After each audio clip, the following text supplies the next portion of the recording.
අවුරුදු 7කට විතර කලින් ලංකාවේ ගොවියෙක්ට වැස්ස නැතුව වීටක නැතුණා. ඒත් ඒ වෙලාවෙම පේරු වල මිනිස්සුන්ගේ ගෙවල් ගම් වතුරට ගහගෙන ගියා. අපි බලමු දැන් මොකද්ද එල් නිනෝ එකක් කියන්නේ කියලා පැහැදිලි විස්තරයකින්. ඇයි ලංකාවේ නියඟෙයි පේරු රාජ්‍යයේ ගම් වතුරයි කනෙක්ට් වෙන්නේ? සාමාන්‍ය දවසක පැසිෆික් ඕෂන් එකේ වැඩ කරන්නේ මෙහෙම. හැබැයි චීනය ළඟ උණුයි. පේරු රාජ්‍ය ළඟ වතුර හීතලයි. ඒ හින්දා ඒ හරිය වතුර සස්ත්‍රීකයි. මාළු පරිශෝධනයමත් ගොඩාක් වැඩි. එල් නිනෝ ආවම මොකද්ද ඇත්තරම් වෙන්නේ? එල් නිනෝ එකක් ආවම මේ සාමාන්‍ය තත්ත්වය සම්පූර්ණයෙන්ම වෙනස් වෙනවා.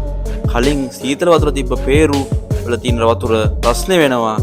චයිනා වල තිබ්බ වතුර හීතල වෙනවා. මේකට මේ දේ ක්‍රිස්මස් කාලේ වෙන හින්දා දීවරව මේකට කියන්න ගත්තා එල් නිනෝ කියලා.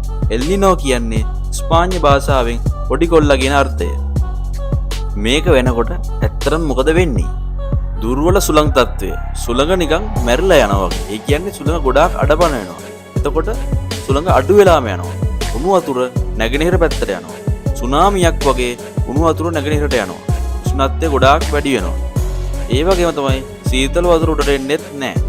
සාමාන්‍ය මූදු වතුර සෙල්සියස් අංශක 3කින් 5කින් විතර වැඩි වෙනවා. ඔයගොල්ලන්ට හිතන්න පුළුවන් හරියට පූල් එක එක පැත්තක විතරක් රස්නේ වතුර එන ටැප් එකක් ඇරියා වගේ තමයි. ලෝකෙට හා ලංකාවට බලපෑම.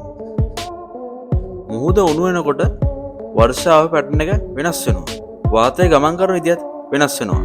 මේකට කියන්නේ ටෙලි කනෙක්ෂන් කියලා. ලංකාවට වෙන ප්‍රධාන හානි 3. නියඟය, මහ වැස්ස, මෝසම දුර්වල වෙලා යනවා.